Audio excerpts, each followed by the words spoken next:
Hi. What's up, Virgo? How you doing? This is the Feminine Inquisition. We are doing a reading for the month of October. We're going to start with your challenge, and then from there, we're going to use 2 decks, clarify, and see what it's all about, why it matters, who's it's going to involve. And then we're going to go into weeks 1 through 4 of October. This is for any Virgo placements that mean something to you and or Virgos that you just love. Now, please take what works, leave what doesn't. It is not going to be all about you. So, can I see, please, for Virgo, the challenge for October? Show me the challenge, please, for October. We're using the Wild Unknown, if that's something that interests you. Ace of Wands. Cool. Why is that a challenge? Can I see the challenge for Virgo, please? It's a little messy for you. You don't like a big burst of energy like that. You didn't know it was coming. You didn't get the email. All right. Well, here you are. 7 of Pentacles at the bottom of the deck. Now, let's see. I've got the Ace to the 2, but the 2 is in reverse, to the 7 of Cups. Now, what you're showing me is a big breakthrough, a burst of energy, and then a decision.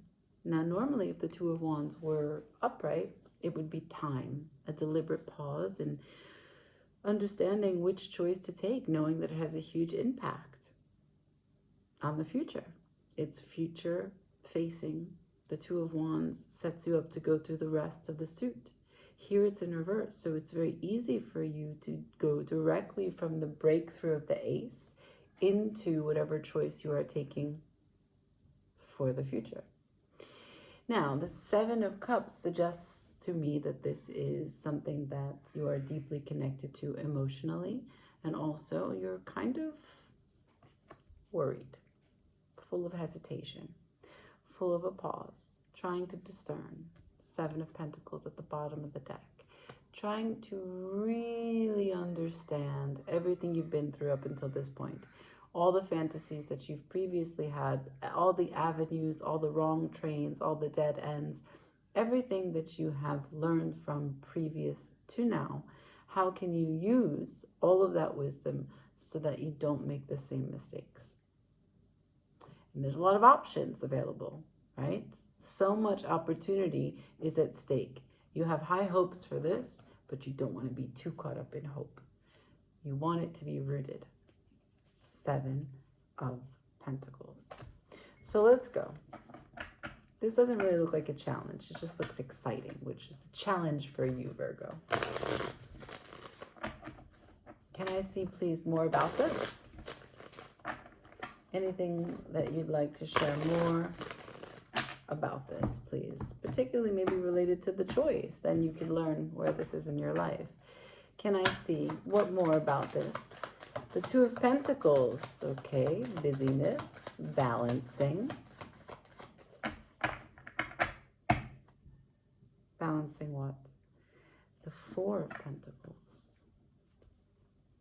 Here you are with all the earth energy we need. I'll show you this. This is the Shadowscapes. Balancing back and forth. And the 4 of Pentacles is holding on to what it is that's important. Sort of rigid structure, a holding pattern, the moon underneath that. Interesting. Okay, not much. Let's go. Week 1 for Virgo, please. Thank you. 5 of Swords on its side. Trying to understand what you see, and if you know what you see.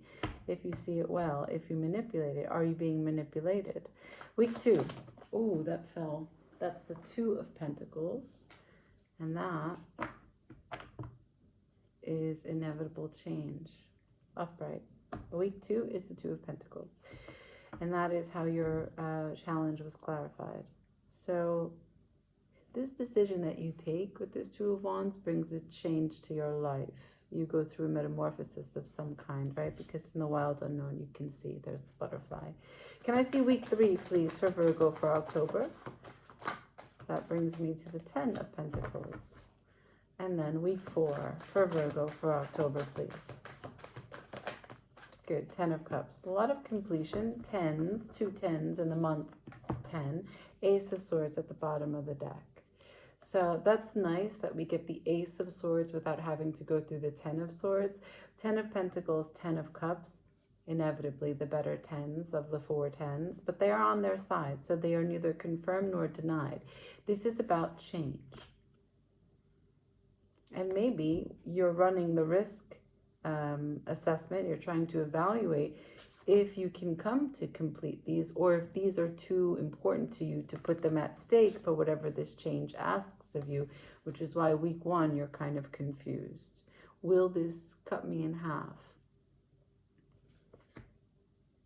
Will I be able to regenerate if I have a loss? Because earthworms will grow back, not from the tail, but from the head they can regrow a tail, okay? So that's really what you're trying to understand. You're trying to figure out, as I become this butterfly, what is gained from my caterpillar perspective, what is lost from my caterpillar life, right? So I'm just going to go into directly this 2 of Pentacles, this week 2. Can I see week 2, please? So 1 card for week 2, and that's the 3 of Pentacles. So from the 2 to 3, you gave me at the challenge the Ace to the 2 for Wands. Here in week 2, you give me the 2 to the 3, which really suggests to me that you're taking your time. You're really moving slowly. You already showed me the 7 of Pentacles to clarify what is a process of the 7 of Cups. You are developing your emotional capacity to see what's real as you take decisions in this material world for whatever choices you do to set yourself up for success, not just for resources in the material world, what you invest your time and energy into, but the connections of your heart space as well. The bottom of the deck, I am back with the Moon. And in this deck, and it always is important when you use a particular deck for a reading, you see she's holding a mask. So there's seeing something for what it really is. There's also allowing yourself to be seen, taking your own masks off. If you ask to see something for real, it's because you are trying to be seen for real. So let's just start with the beginning. 2 of Pentacles in week 2, which is inevitable change. And here we have, as it relates to partnership, collaboration. The 3 of Pentacles is a way in which you are putting 100% effort to work together to build something with someone else. But with the Moon at the bottom of the deck clarifying this, there is so much about this partnership and this change and this metamorphosis that is unknown. That's scary for you, Virgo. This looks like a very scary month. I'm glad you're able to show me Pentacles because at least you have the material that works for you. But it seems like a lot is shifting. We did have the solar eclipse in your sign. You do have Pisces across from you with Saturn sitting there. So yeah, all right. Imagine that there are things that are still rippling through your experience. Let's go into week 3, the 10 of Pentacles. What is the environment? Show me week 3, please. For Virgo, week 3, the Judgment. So the judgment that you call has to do with other people, right, that you're connected to in your home. The changes that you take will have an impact on maybe finances, maybe it's a job change, and here it's maybe changing as it relates to the Moon, right? It could be changing the way that you are seen. You could take your mask off from doing one thing that your identity has been attached to. Like, let's say, for example, you used to be a banker and now you're moving into, I don't know, like an art dealer, or the reverse, right? You used to be a DJ and now all of a sudden you're going into real estate.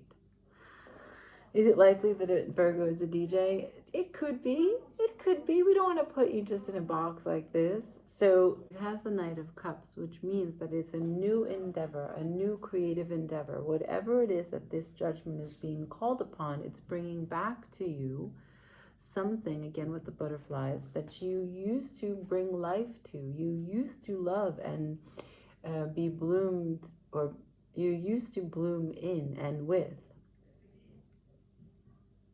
And perhaps it's scary because maybe it's not as stable as what you have been doing. Maybe because the change involves a collaboration with other people, it's not all up to you, right? We cannot control the efforts of other people. We cannot control the stability of other people. So this is a judgment call, okay? Let's go into the fourth week, the 10 of Cups.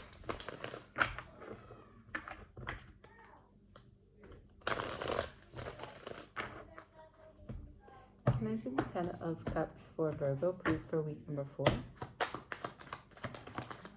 Ace of Pentacles on its side.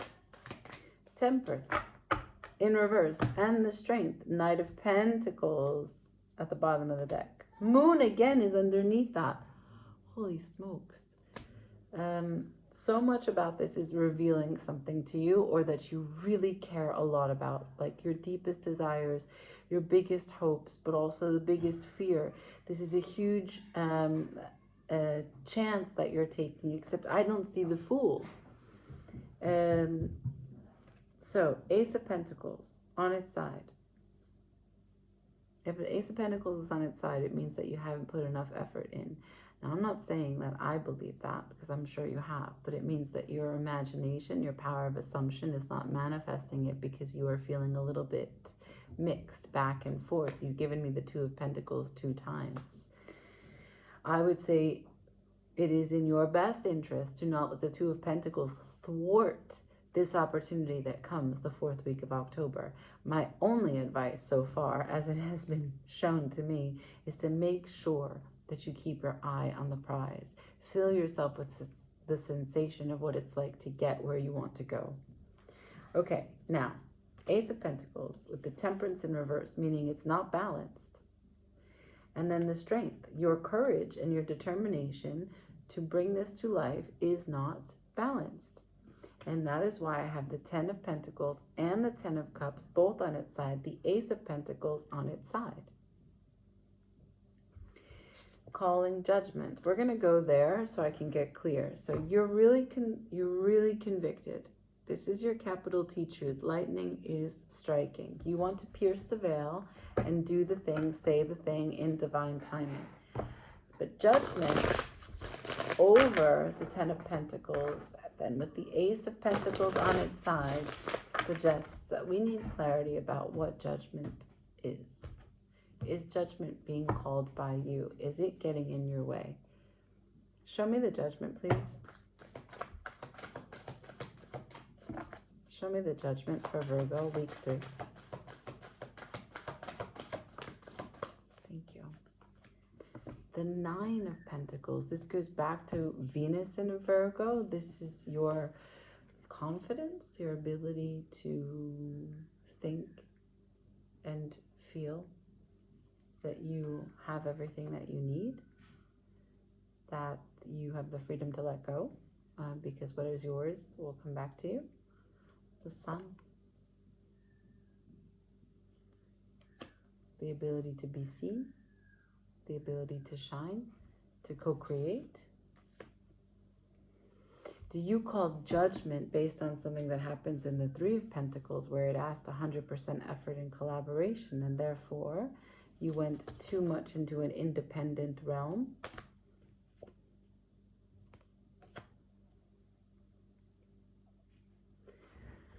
What's the advice on that? Tell me. The 9 of Pentacles as it relates to the 3 of Pentacles. Is this a call of independence? The 9 of Wands on its side. The mentality that you can predict what will happen in the future based on what happened on the past. This is the worst pitfall of the Nine of Wands, right? The Nine is management, Wands is actions. But the thing about the Nine of Wands is that in the traditional drawing, there's a man who has a bandage around his head and 9 wands behind him, or 8 behind him, 1 in his hand. He is so concerned about getting hurt again based on previously being hurt. There is no blood or wound underneath the bandage, yet he still wears it. So it is a prediction in error about what will come based on what has been. And this is a relinquishment of your agency. This is a relinquishment of what it means to work with the universe, right? The pact that you make, the mantra that you and the sun make is that we will get through this together, whatever it is. Give me the awareness, give me the ability to see that which I missed. Let me grow in consciousness. Let me grow. So there is something that needs to be healed here about collaboration, and that happens kind of simultaneously throughout the whole month, because you showed me at the beginning how the Ace of Wands goes to the Two of Wands. You make your decision, but you're still in the background of your mind going back and forth. You go back and forth about a partnership that deals with other people, because you can't control what it is that they will do, because you're trying to assess the risk of how you can grow back from the worst concept, the worst failure. And when you do that, you deposit a seed about failure happening. And I can see that. That's what occurs. When you use the power of judgment to act as if you don't have the confidence to get through that collaboration, the 10 of Pentacles, the 10 of Cups on the side, the Temperance in reverse, the Ace of Pentacles on its side, the opportunity slows down, and you use strength in a way that goes against you rather than for you. You use ego to harm you rather than help you. And this process seems very fated. You need to go through this, because after the Sun is the Wheel of Fortune. And after the Wheel of Fortune is the 5 of Cups. You don't have to go through what is the shoulda, coulda, woulda, and the regret and the remorse of things not going your way. You cannot change what is your fate, but you can be more controlled in your thought process. You can be more concentrated in your power of imagination as the magician that you are to cultivate this life. So I would say, think your best thoughts about your best outcomes in this collaborative effort as it shows up throughout this month. Any changes that you're making on the home front or on the career front in terms of your pursuit of passion are definitely impact and make great changes in your life. But you have to be clear about what you hold in balance. Okay? October is a matter of judgment as it relates to your efforts, when and if it relates to other people. And maybe a career change. Okay, this is you, as you know. So your energy is here. This is an empowering process of recognizing that the wisdom of your experiences are being okay with them, not trying to predict the future based on them, okay? I hope that makes sense. And give me a thumbs up, everybody. Like, share, comment, subscribe. Ciao.